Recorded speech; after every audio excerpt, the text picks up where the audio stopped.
Lo dice un pontífice romano, el Papa Pío VI, contemporáneo en los hechos que estamos describiendo, señalando claramente y sin rodeos en su primera encíclica pontificia que el enemigo es la revolución. Estaban huérfanos de metafísica y de la búsqueda del misterio divino. Y nuevamente se cumple aquella reflexión del gran Donoso Cortés que dice: detrás de toda cuestión política siempre hay una cuestión teológica, es decir, religiosa. Lo dice Jesucristo, el Señor de la historia, y se lo dice a Poncio Pilato, comillas: no tendrías contra mí ningún poder si no se te hubiera dado de arriba. Sin comentarios. Ya nadie, o casi nadie, escatima hacer algo para salvar la civilización católica. Entonces es una fuerza comprender esto, que es el fruto de la Revolución Francesa.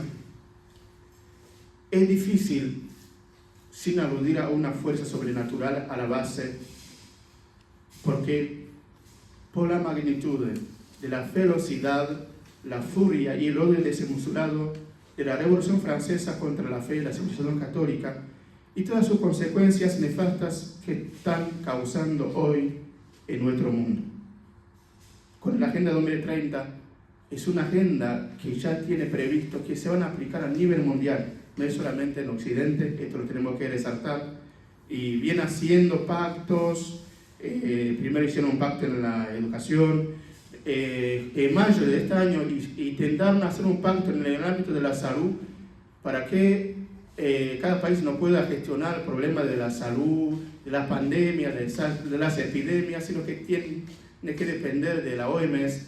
Todo esto, efectivamente, es en ese ámbito, en ese marco de la construcción de ese poder dictatorial satánico en el mundo. Y ahora están intentando justamente lograr un pacto acerca de las naciones para poder suspender las constituciones nacionales, a fin de que cada nación en este mundo ceda su soberanía, quizás a un órgano, no sé cómo va a ser llamado, parecido a la ONU, para que todas las decisiones que se contemplan desde la ONU sean aplicadas a todas las naciones del mundo sin resistencia alguna. Entonces, partiendo de todo lo que está pasando, Santiago ve que efectivamente lo que pasó en la Revolución Francesa no fue por la simple maldad humana, sino un fruto de una inspiración demoníaca. Y esto quiere decir, cuando se habla de la inspiración, que es una fuerza sobrenatural que te empuja a hacer algo o a concretar algunas ideas, pero que no vienen de tu corazón, de vos mismo. Y cuando agrega el calificativo demoníaca, significa que justamente es una fuerza maligna que ha inspirado la Revolución Francesa, partiendo de su furia contra la fe cristiana. Al terminar su obra, Santiago se pregunta si un católico puede abrazar los principios de la revolución.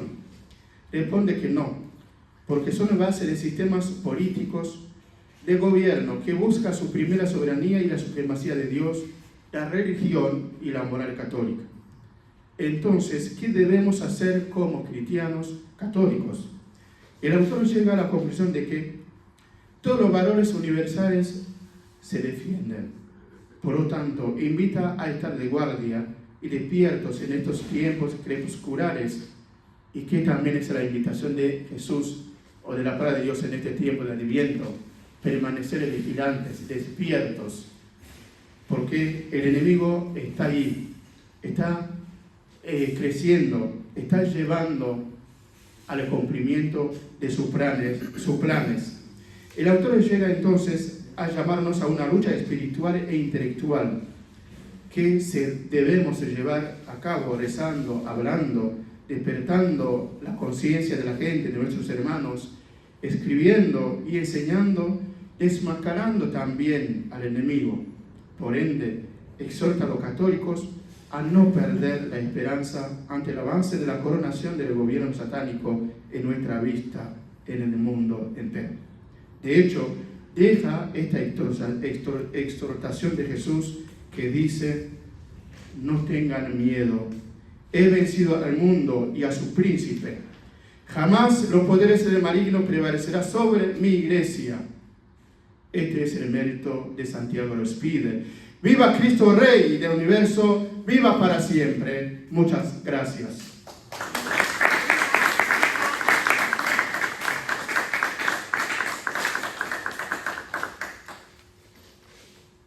Muchas gracias, Padre Jean-Marie. Le agradezco muchísimo la deferencia, el tiempo valioso suyo en venir acá y presentar este nuevo libro de mi autoría. El Padre Jean-Marie es un ejemplo de sacerdote, celoso en el cumplimiento del mandato del Señor de ir y predicar, ir y enseñar. El Padre Jean-Marie es oriundo de Burundi, África, que es tierra de mártires y solar de nuevas vocaciones, de abundantes vocaciones sacerdotales y religiosas. Muchas gracias, Padre, por presentarme el libro. Y justamente estamos aquí para reflexionar sobre los graves acontecimientos trascendentales que estamos viviendo, que estamos atravesando. Porque lo que está en juego en este momento crepuscular, como decía el Padre Jean-Marie, está en juego las almas, no está en juego el dólar o la cotización de la bolsa. Y porque estamos transitando tiempos oscuros, tiempos aciagos y tiempos muy confusos. Por eso, para ser directos y didácticos en nuestra posición, vamos a hacer nuestra ponencia, la vamos a dividir en 4 puntos. Y lo haremos en un lenguaje poco académico, pero más coloquial, para que entiendan nuestros enemigos de qué lado de la batalla nos encontramos peleando nosotros. Primer punto: la revolución nace en los espíritus. Desde el principio de esta apología contrarrevolucionaria, debemos reconocer que la malhadada revolución no nació de golpe en Francia y todo a su paso se desencadenó. No fue así. El nacimiento del espíritu revolucionario moderno contra la Iglesia Católica venía de antes y era de larga data. Con solo recordar los efectos nefastos de la vieja herejía luterana, como así lo enseña el magisterio pontificio perenne, y todas sus ramificaciones, las previas, el racionalismo, el renacimiento paganizante, el iluminismo y por ende la revolución, con sus 2 hijos naturales, el liberalismo y el marxismo, en cualquiera de sus variantes habidas y por haber. Nos vienen a la memoria y nos place recordar, para escándalo de los timoratos y esbirros de la impía revolución política anticristiana, aquellas palabras memorables del gran Papa San Gregorio Magno: confesamos que el poder les viene del cielo a los emperadores y reyes. Es decir, para que se entienda desde el principio, el poder no viene de la multitud, del pueblo o del populacho. El poder viene de Dios. Y ha dicho el Padre Francisco Javier Montalbán, comillas, pocas veces en la historia se habrá encontrado la Iglesia Católica en tan tristes circunstancias. Cierro comillas. Se enseña y se proclama a los 4 vientos que con la Revolución Francesa el mundo occidental cambió por completo, dio un vuelco 180 grados y que ya no hay vuelta atrás. Esto es cierto, por supuesto. Y si entendemos que Jesucristo es el Señor de la historia y que todo gira alrededor de su majestad y señorío invicto, si el mundo se acostó cristocéntrico y amaneció antropocéntrico el 14 de julio de 1789, podríamos aventurar que es correcta la afirmación antes dicha. Por eso creemos que no nos equivocamos al señalar que el espíritu que empujó a aquellas gentes a romper todo el edificio que en Francia había sobrevivido más de 1300 años, no pudo haber sido por obra humana solamente, sino que un poder oculto y preternatural, como veremos adelante, un virus que ha infestado la modernidad, no al que hace unos años inventaron para controlar a las personas. No, este virus es letal y 100% porque mata el alma. No lo decimos nosotros con aires de saberlo todo. Lo dice un pontífice romano, el Papa Pío VI, contemporáneo en los hechos que estamos describiendo, señalando claramente y sin rodeos en su primera encíclica pontificia que el enemigo es la revolución. Razón por la cual debemos dirigir todo nuestro empeño en detener su avance. Lo que hay que consignar es que, como dijimos, no todo era color de rosa en las clases altas y dirigentes de la Francia de entonces. Pues la monarquía, la nobleza, la iglesia y las fuerzas armadas se habían infectado de este virus nefasto. Es decir, ya mostraban indicios de corrupción dentro de sus propias filas. Pero lo que interesa aquí, para ir resumiendo un poco este punto, es el talante de esta sociedad, que como dijimos, se estaba pudriendo por la cabeza. Precisamente ese talante, es decir, la forma de ver y de interpretar el mundo, era lo que había que modificar, pues ese espíritu mundano se respiraba por la moda, por las conversaciones, en el teatro, y así se fue orquestando toda una batería de actividades para corromper no solo a las clases altas, que en cierta manera ya lo estaban, sino, y más importante todavía, a la mano de obra revolucionaria, es decir, a los idiotas útiles, en un lenguaje que se entienda actual, que para ser movilizados tenían que verse impregnados por esa atmósfera pestilente y nauseabunda de la cultura dieciochesca, es decir, del espíritu del siglo de las luces. Y para ello había que golpear en todos lados, derramar la perversión de este virus satánico a las clases más humildes. Importante, y qué mejor que en las zonas campesinas, las aldeas, las comarcas más alejadas de los centros principales, para que llegasen todo tipo de novedades, ya sea en forma oral, a través de representaciones blasfemas e impúdicas, o ya sea, es más fácil, a través de escritos en forma de pasquines, libelos y, cuando no, revistas pornográficas. Así es, no hay nada nuevo en este asunto, pues si la cabeza está podrida, había que corromper y pudrir al resto de la sociedad. Había que modificar entonces la mentalidad del pueblo, de la gente sencilla, de la sociedad. Así de a poco configurar el estallido revolucionario cuando esté ya maduro. En definitiva, había que cambiar el modo de pensar de la gente sencilla.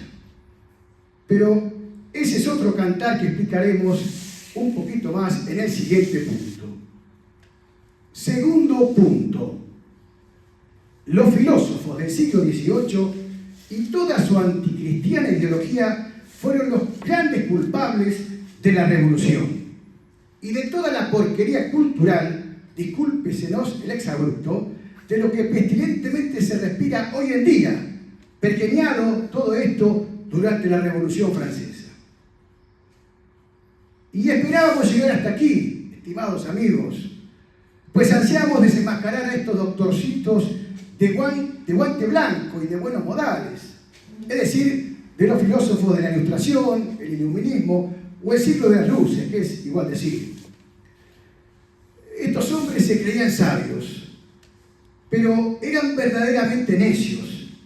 Pero más que eso, eran necios, ateos y anticristianos, impíos, naturalistas e inmanentistas, sabuesos de novedades groseras, amantes del libertinaje y del sensualismo, filósofos, cuando en verdad eran unos charlatanes, ilustrados sociólogos que con suerte llegaban a serlo, carentes de saborear la metafísica del alma y la filosofía perenne. Y todavía tenían el descaro de llamar fanáticos al pueblo sencillo y humilde, obediente a las enseñanzas y costumbres de sus mayores, que era piadoso, religioso y temeroso de la ley de Dios. Era este un siglo sombrío, como dijimos, en donde a la vez que los reyes, sobre todo los Borbones, traicionaban su juramento de fidelidad a Cristo e iban tejiendo la decadencia de su propio destino. La Iglesia Católica, por su parte, iba perdiendo el fuego y se disipaba, principalmente por sus ministros, que poco a poco apostataban de su unción sacramental. Mientras los burgueses, los nuevos ricos, van ganando terreno a sus anchas con su batalla cultural, que no es actual, sino de vieja data. Burgueses que hoy se multiplican y que antes tenían otros nombres, ilustrados, emancipados, naturalistas y lectores voraces de libros impíos, impúdicos y pornográficos de entonces. Pero estamos obligados a aclarar desde el comienzo, referido a los filósofos del siglo de las luces, que tanto se engolfan y babean los eruditos y académicos de hoy, no les llegaban ni a los talones, a los que así verdaderamente lo fueron. Pues como aclaramos antes, estaban huérfanos de metafísica y de la búsqueda del misterio divino.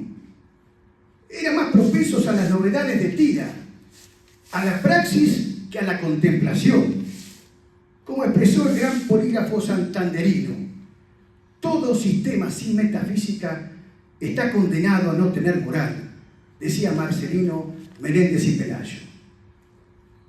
Por eso en el fondo fueron llamados con precisión sociólogos, que de eso sabían y mucho, y hoy abundan también por doquier. Estos libres pensadores de turno fueron los que detrás del telón prepararon el terreno para encender la mecha. Y ha sido un pensador galo, Ernesto Gelo, quien en sus meditadas reflexiones en un libro suyo llamado El hombre, la vida, la ciencia y el arte, refirió la catástrofe que significó para la fe este siglo de ideas cristianas que se habían vuelto locas, al decir el genial Herbert Chesterton, este gran pensador converso británico. El siglo de la negación del misterio, el siglo XVIII, que veía a través de su propia oscuridad, el siglo monstruoso que quiso hacernos creer que el mal es bello, siglo de envejecimiento intelectual, decía Gelo, un siglo basura, cuyos exponentes más encumbrados, Rousseau, Voltaire y Montesquieu, hacen una sola cosa: suprimir el misterio. Fue este un siglo que denigró la palabra, hizo mentir a la risa e hizo mentir las lágrimas, dice Gelo. Es decir, fue un siglo profanador y prostituido. Pero lo va a definir mucho más fuerte de lo que hacemos nosotros. Dice que el siglo XVIII está podrido e infecto porque fue su propósito ulterior el hacer desaparecer el nombre de Dios de la sociedad. Dice Gelo, comillas, no quiso tan solo ultrajar a Dios, quiso olvidarle alegremente, quiso borrar su nombre, hacer una naturaleza y hacer una humanidad en las cuales el nombre de Él no figurara. Cierro comillas. Pero hay algo, o alguien, o ambos a la vez, que unificarán estos principios ideológicos bajo cuyo seno y desde las sombras del abismo del mal empujarán las corrientes pestilentes y nauseabundas para mezclarse con las puras aguas de los océanos que circundaban las murallas de la cristiandad, ya en franca decadencia. Ese algo, para nosotros, son las sectas masónicas. Y ese alguien es el otro, que maquina desde el principio de la creación y cuya aparición en escena, dado los signos visibles de los aciagos tiempos que vivimos, parece cada vez más cierta. Pero esto será motivo de interés del próximo punto.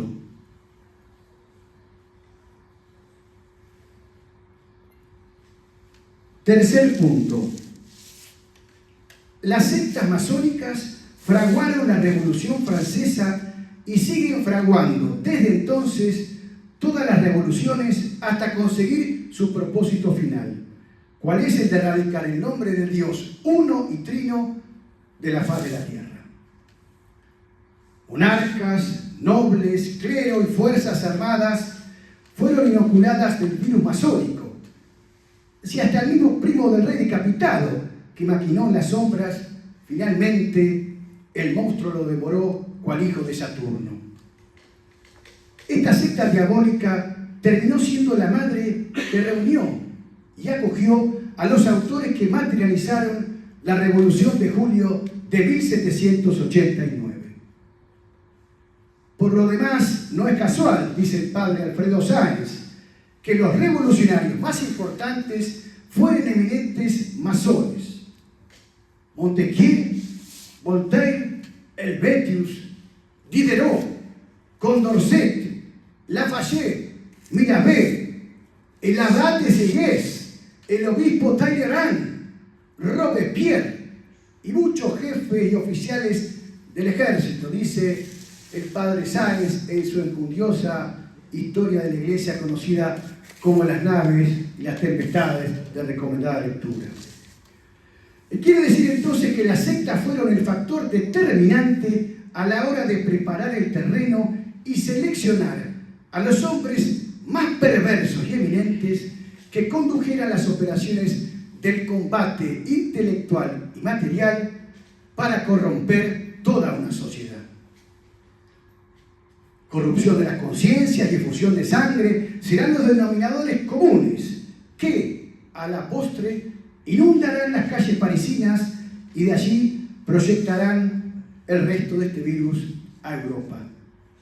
Y tristemente, habrá que decirlo, que fueron los ejércitos de tierra y de mar los vectores que llevaron estas pestilentes ideas y esta ideología perversa, ya sea de izquierda o derecha, como veremos más adelante, allende los mares y las patrias, y así llegó a nuestras costas. Recordemos las invasiones inglesas, 1806, 1807. Después, la invasión napoleónica y todo lo que pasó en la Guerra de Independencia. Y aquí, en la República Argentina, a partir de la batalla de Caseros, un año después, se oficializó la masonería en 1853. Decimos entonces que la masonería fue el alma mater de la revolución, apoyándonos en las mismas fuentes tenebrosas de las sectas, de sus acciones y declaraciones siniestras.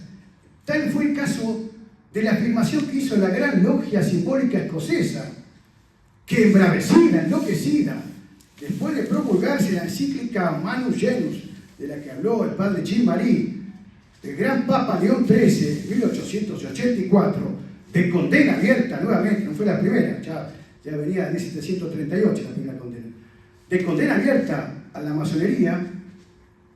Esta secta escocesa afirmó que ellos, comillas, son el brazo derecho de la revolución, a confesión de parte del relevo de pruebas. Resumiendo un poco hasta acá, el campo de batalla estaba preparado para que sus huestes se lanzaran a la acción. Y muchos de ellos aplaudían dando su beneplácito a la nueva Biblia naturalista ilustrada, es decir, la enciclopedia, cuya elaboración quedó a cargo de ilustres masones. Inmorales, impíos y sacrílegos, todos mancomunados bajo el mismo ardor y la misma bandera, no titubearon en socavar los cimientos de la civilización para levantar sobre sus ruinas la más satánica de todas las revoluciones. Por eso causa estupor escuchar los nombres de estos encumbrados pensadores presentados en los ambientes académicos bajo una manera elegante y como lumbreras de una civilización que está por nacer. La masonería inspiró la República Democrática Francesa y tenemos que decirlo, el núcleo duro de esta demoníaca revolución son los 3 años de la Convención que van de 1792 a fines de 1795. Es el nacimiento o el resurgimiento luego de 2200 años de la otra democracia, la democracia ateniense, y sabemos cómo terminó, desmoronándose, corrompiéndose por completo. Ahora, de la República Democrática Francesa. Y son los años del dominio jacobino, los del terror, aquel terror que te obligaba a hacerte libre invocando las ropas impúdicas de la diosa razón. Caso contrario, si no te arrodillabas y le rendías pleitesía a estos hijos de Satanás, te costaba con ello la vida. Persecución, que fue un verdadero genocidio. Pero vayamos al epicentro de la cuestión. ¿Qué fue lo que encendió la mecha para que se desatara esta guerra a muerte? Pues bien, digámoslo sin prurito alguno, la mecha y todas las cuestiones que enardecieron a los vantianos fue de índole religiosa. Es decir, se libró aquí una guerra santa. Y para que se sientan escandalizados muchos de nuestros enemigos que aman la revolución, una guerra santa en defensa de la verdad católica. Sí, como las cruzadas o la Santa Inquisición.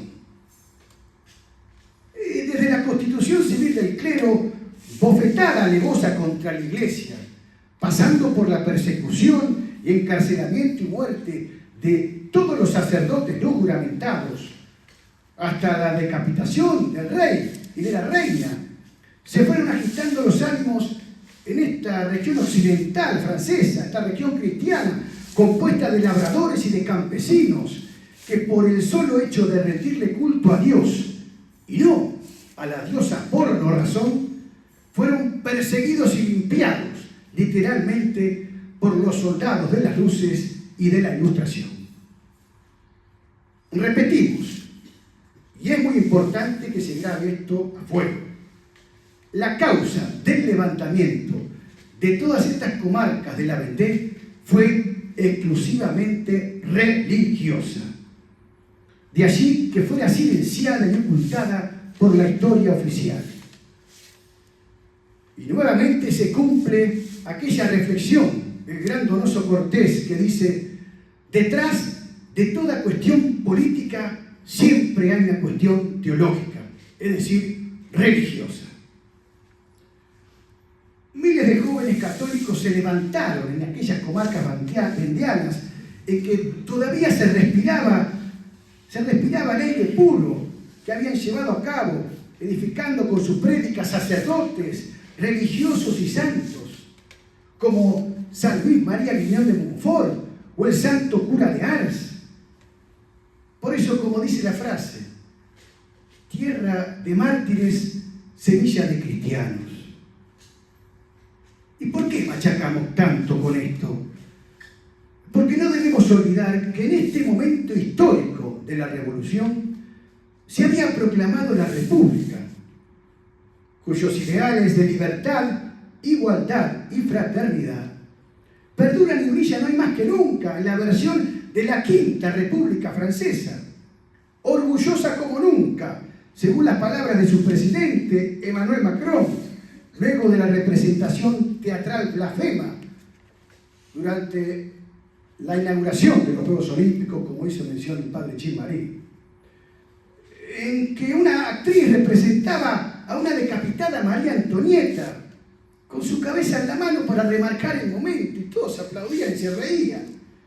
Dijo el mandatario francés: esto es Francia. Pero en dicha inauguración, esto de lo que decía estar orgulloso presidente francés, incluía graves actuaciones blasfemas contra Jesucristo y el Santísimo Sacramento, algo que causó el repudio de millones de cristianos y que también hizo referencia el padre Chimari. Y aquí el espíritu demoníaco de la revolución vuelve a presentarse crudamente ante millones de personas. Pero veamos en el siguiente punto cuáles eran sus verdaderos móviles. Cuarto y último punto. La revolución quiere destruir la civilización católica, pero tal cual la edificó la Iglesia en el occidente cristiano.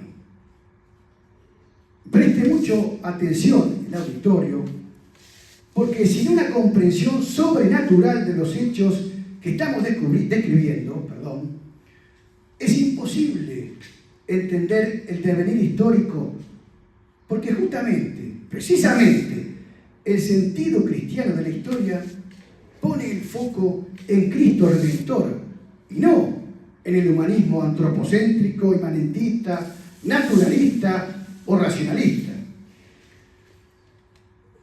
Fue el conde Joseph de Maistre, quien nos enseñó que para nosotros, los defensores de la cruz y de la espada en guerra justa, la contrarrevolución no es una revolución en sentido contrario, no, es hacer lo contrario de la revolución. Ojo con eso. Y fue el mismo pensador francés quien vio en los sucesos de la Revolución Francesa algo definitivo y satánico, es decir, un odio preternatural, demoníaco, proveniente del Averno. Lo reiteramos, pero por obligación moral. Para nosotros, los que profesamos la fe católica, subordinados a una persona divina, el Verbo encarnado, la segunda persona de la Santísima Trinidad, y celosos soldados de la realeza social de nuestro Señor Jesucristo, sabemos que hay cuestiones trascendentes que debemos recordar. Primero, el poder viene de Dios, no del pueblo, como dijimos. Y lo repetimos porque no lo decimos nosotros con aire de sabilotodo. Lo dice Jesucristo, el Señor de la historia, y se lo dice a Poncio Pilato, comillas: no tendrías contra mí ningún poder si no se te hubiera dado de arriba. Sin comentarios. Segundo, Jesucristo es el Rey del universo, y eso incluye al planeta Tierra para que se entienda de una manera pedagógica. Es decir, la reyesía es de Cristo, no es del pueblo ni de la democracia. Tercero, el mejor sistema político no es el heredado por la revolución anticristiana, esté centrado en la libertad o esté centrado en la igualdad. No.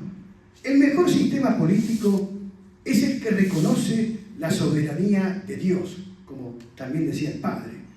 Lo enseña, lo repite innumerables veces el magisterio perenne pontificio.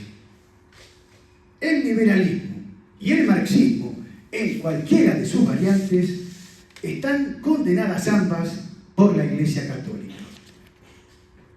Quiere decir entonces, tenemos que reconocer la primacía y el propósito de restaurar todas las cosas en Jesucristo, según decía en su lema el Papa San Pío X. Pero hay más todavía en esto que queremos subrayar. Nosotros reconocemos especialmente a los que nos precedieron en esta empresa, y fue gracias a esos maestros contrarrevolucionarios de Argentina, de Hispanoamérica y de todo el mundo verdaderamente católico, que gracias a ellos y apoyados en sus hombros podemos dilucidar mejor los signos de los tiempos. Precisamente fue el padre Leonardo Castellani quien se abocó de lleno en el estudio de la apologética, y en uno de sus tantos escritos referidos a estos temas afirmó claramente: comillas, la quinta trompeta es la Revolución Francesa, el enciclopedismo y la bandera de sofistas que la siguió. Las langostas, escorpiones, centauros del Averno, los destructores. Fin de la cita. Los que vieron, por ejemplo, la película del Apocalipsis se habrán dado cuenta también que se hace mucho referencia a estos pensamientos del padre Castellani. Y fue el gran pensador español contrarrevolucionario Donoso Cortés, de quien hablábamos, quien en una obra suya, a la que de tanto en tanto debemos regresar, nos da una receta para esperanzarnos, para levantar nuestras cabezas ante tanta inmundicia y degradación política. Pero ojo, nos advierte de una situación penosa, que puede oscurecer el porvenir de las sociedades y tiene que ver justamente con la religiosidad, que es la médula final de nuestro trabajo. Y escuchémosle porque es estremecedor lo que dice Donoso Cortés, comillas. Señores, Donoso Cortés es de mediados del siglo XIX. Señores, las vías están preparadas para un tirano gigantesco, colosal, universal, inmenso. Todo está preparado para ello. Una sola cosa puede evitar la catástrofe. Una y nada más. Eso no se evita con dar más libertad, más garantías, nuevas constituciones. Eso se evita procurando todos, hasta donde nuestras fuerzas alcancen, provocar una reacción saludable, religiosa. Ahora bien, señores, continúa Donoso, ¿es posible esta reacción? Posible lo es, pero ¿es probable?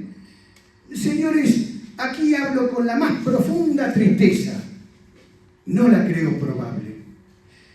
Yo he visto, señores, y conocido a muchos individuos que salieron de la fe y han vuelto a ella. Por desgracia, señores, no he visto jamás a ningún pueblo que haya vuelto a la fe después de haberla perdido. Cierro comillas. Cualquier semejanza con nuestro acontecer no es pura coincidencia. Y justamente nos hemos extendido en esta cita donosiana porque es de una actualidad implacable.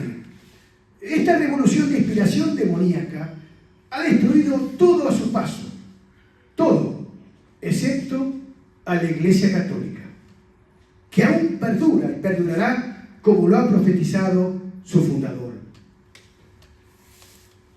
Y una conclusión final entonces es todo un escalofriante escenario al que solo le hace falta justamente la aparición tenebrosa de la coronación de su líder y rey, es decir, el anticristo. Y estamos a las puertas o muy cerca de que esto suceda. Y si mucha gente no se da cuenta de todo esto, de todo lo que pasa a su alrededor, es porque está como en los tiempos de Noé, disfrutando de la fiesta, del jolgorio, mientras el gran personaje bíblico construye su arca y porque el castigo es inminente. Muchos se darán cuenta cuando la tragedia caiga de golpe y se baje el telón. Finalmente, y para no abrumarnos más, sé que estamos un poco cansados, concluyamos con nuestra exposición y hagamos un resumen final.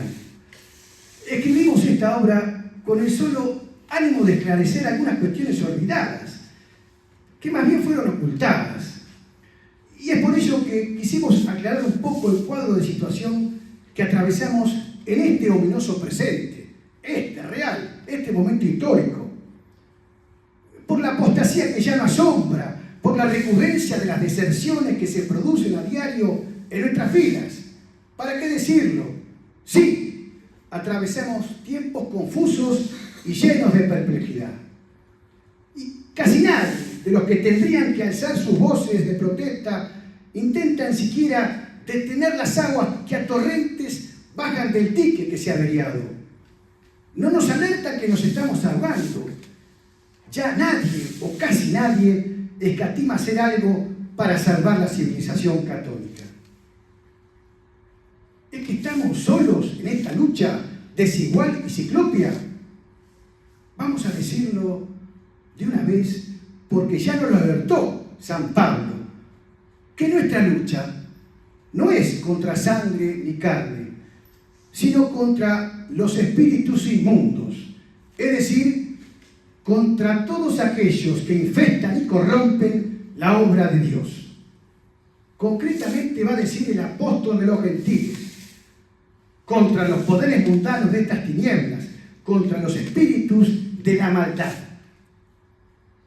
Sepámoslo de antemano, estimados, estamos en contienda permanente y abierta con la revolución.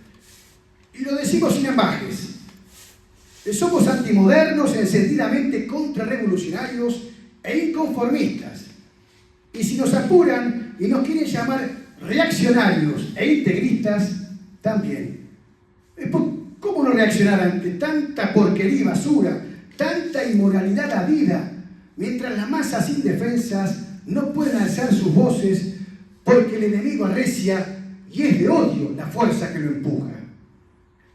Avanzamos entre las filas enemigas con pasos esforzados y son pocos, lo decimos con pesar, los que marchan junto a nosotros. Aquí también somos pocos, pero no importa, la fuerza no está en el número. Y meditaba José Antonio hace ya 90 años referido a ello, comillas, pero por eso estamos solos y por eso nuestra tarea es cada vez más difícil. No nos quiere ninguno. Y decía una gran verdad. Sí, estamos solos, pero con Cristo, la Santísima Virgen y todos los santos y ángeles del cielo. Y tenemos que decirlo una vez más, aunque se rasguen las vestiduras por doquier. La revolución avanza, indómita, imparable, arrolladora, casi que parece invencible. Pero cuidado con menospreciar a nuestros hombres, cuidado con el pequeño rebaño, con los apóstoles de los últimos tiempos, que así son llamados los guerreros que darán batalla a los soldados de la revolución anticristiana.